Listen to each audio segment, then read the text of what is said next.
Imagine a master archery instructor looking at his greatest student and asking for his final fee.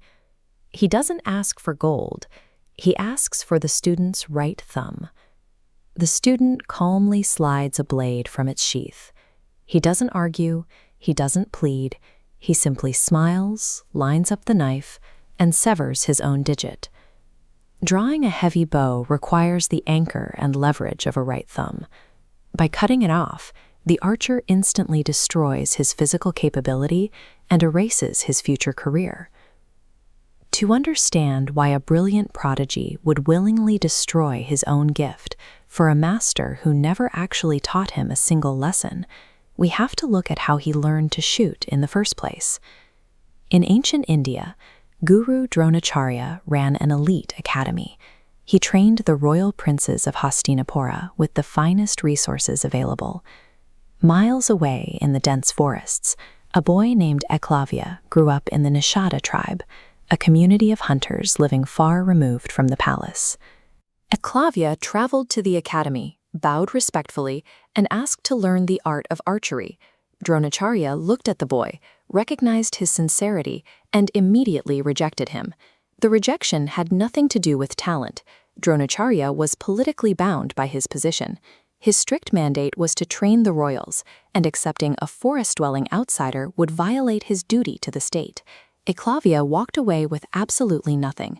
He had no institutional backing, no social status, and zero access to the formal instruction required to master an elite martial art. Instead of quitting, Eklavya retreated into the woods.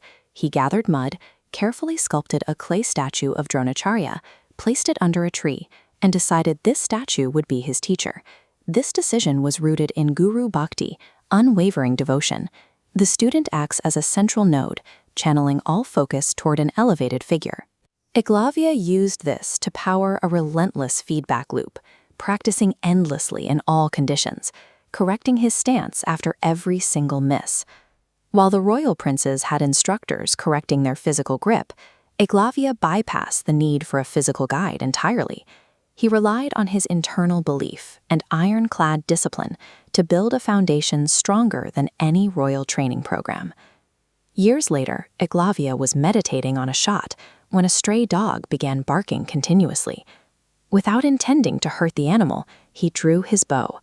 He fired a rapid volley of arrows, planting them in a perfect circle around the dog's mouth. The animal couldn't bark, but was completely unharmed. The frightened dog ran straight into a nearby hunting camp, belonging to the royal princes and Guru Dronacharya. When they saw the bloodless, mathematically perfect precision of the arrow cage, they were terrified. Dronacharya followed the dog's tracks into the forest and found Eklavya practicing in front of the mud statue. When asked who taught him this impossible skill, Eklavya bowed and credited the guru himself. This created an immediate political crisis. Dronacharya had previously made a solemn vow to his favorite prince, Arjuna, promising he would make him the greatest archer alive. Standing in front of him was a self-taught outcast who had clearly surpassed the royal heir. To solve the problem, Dronacharya invoked Guru Dakshina, a traditional, mandatory fee that a student owes their master upon completing their training.